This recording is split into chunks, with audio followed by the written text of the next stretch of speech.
So Chris and I now want to show you how to use the performance decals that you have available to you. And the first set is really what's called the impact decal.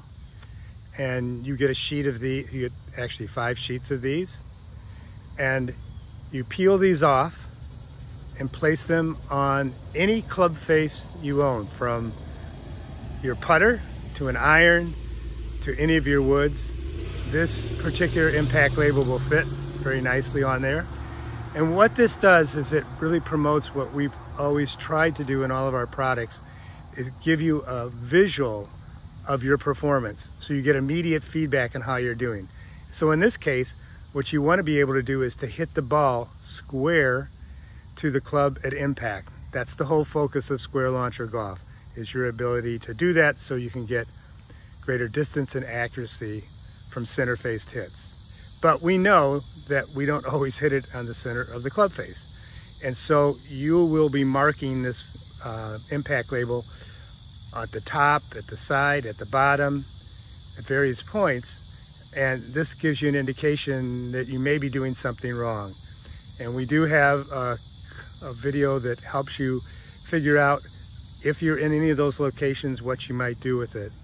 But the primary thing is for you to get feedback on how this particular decal can help you consistently square the club face to the ball at impact. And you can use this as many as 15 plus times. The same kind of decal, it easily fits on and peels off real quickly from any of your clubs.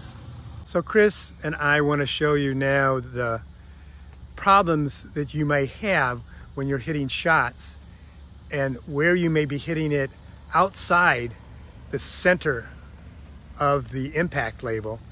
And of course, in square launcher golf, our focus is on getting you to hit it more in the center of that impact label, or the center of the club, because that gives you additional ball speed, which is distance, but more importantly, accuracy in your shot making. But there are clearly times when you're not going to do that, and you may be hitting at other points on that impact label, and you need to know what that might be causing that, and of course how you'd make those corrections. So the first one we're going to do is toe. So when you hit it on the toe area of the club, what may actually that swing be looking like, and then we'll talk about how you make these corrections overall. So in this particular toe impact, either high or low on the toe, the swing takeaway travels back down the target line or swing path instead of an arc, and the downswing comes from outside to inside in a swing path, and your trailing shoulder often moves out and over the target line. When golfers will raise their body at the end of the swing, pulling the club face toward their body, causing it to hit the toe. So that's one way this may be causing you toe-faced hits. But another way is called early extension in your swing. Chris will now show you what that early extension swing looks like as you kind of move your body out, and your club head toe is the only thing that really impacts the ball at the bottom of the swing. Another area where you might not be hitting the center of the club face or the impact label is called the heel impact, which would be high or low. So Chris and I are now going to show you what that swing might look like, so you can recognize it as you do your own self-coaching. So the swing takeaway tends to be abruptly inside the swing path around your body. The downswing requires a steep follow-through with your arms detached from your body as you try to get the club head back on the swing path to hit the ball.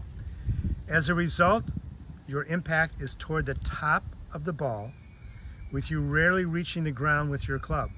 This often results in a shank where you are hitting the ball off the hosel of the club, not the club face itself. So it would be the hosel that you'd be hitting it off, not the club face at all, because of the way that you're bringing the club down toward the club. Another area in which you may be hitting your shots and need to know you need to make corrections is the top of the club face. That would be the impact area. So in this particular case, as Chris will show you, your angle of impact to the ball is too steep. In other words, your hands, and therefore your club face, may be angled too steeply to the ball at address. Your backswing and downswing may be too vertical, causing you to hit the ball on the top of the face. This often produces a fat shot, which means you are hitting the turf prior to compressing the ball. Your setup to the ball and improper balance may be contributing to these off-center hits. So the final area we're going to show you is what are called bottom of the club face hits at impact. Once again, not in the center, but on the bottom of the club. Now generally, this is referred to as thin shots. These bottom of the club hits mean you are only hitting the top of the golf ball at impact. The causes vary, but the most prominent one comes from raising your head and your body during the swing, which makes you pull the club head upward away from hitting the ball square at impact.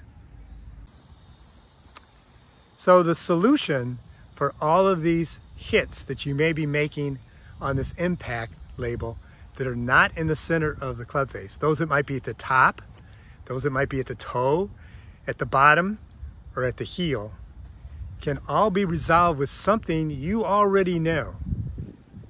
If you have an underhand throw from other sports where you can wind up and release your hands square to the target, in this case the ball in play, then you're already on the way to solving all of these issues.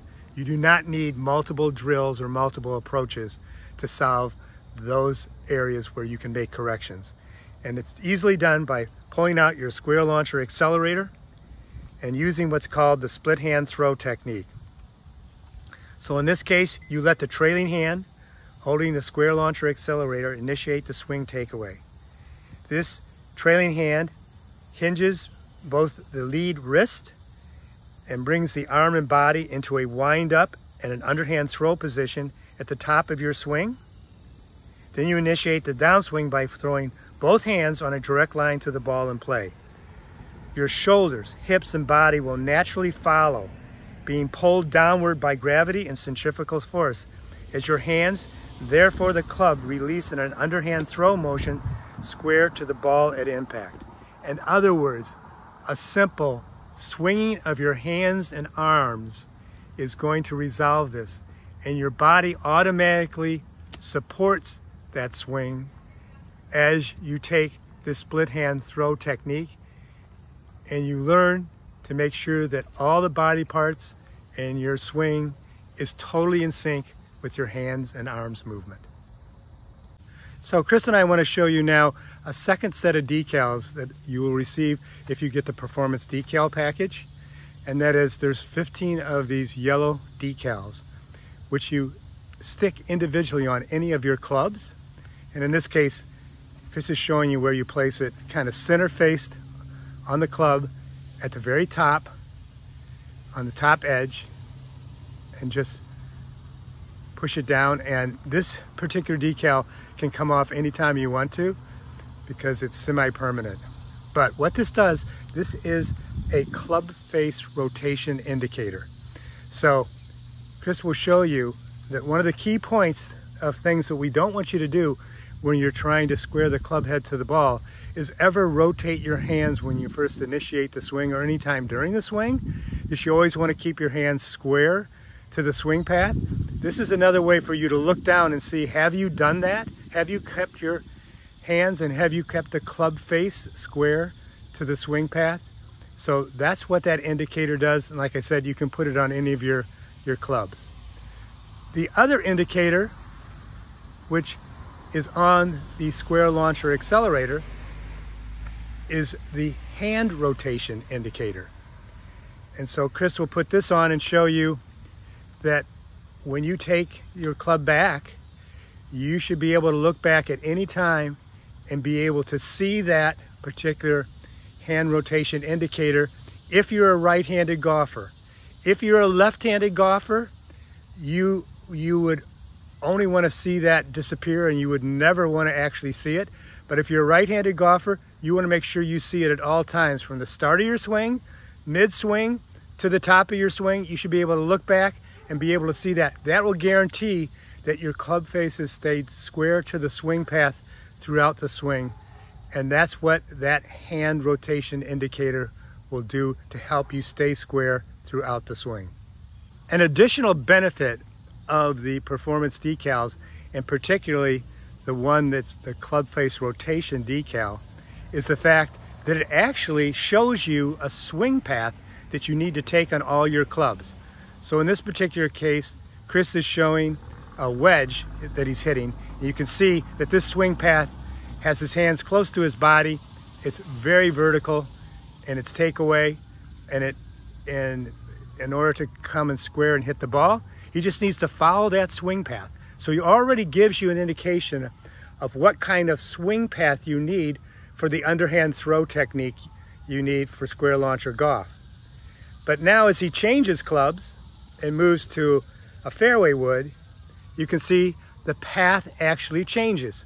It's actually a little bit more horizontal. It's not as vertical, but it still constitutes the swing path that his club face needs to take, square to that swing path, all the way through the swing.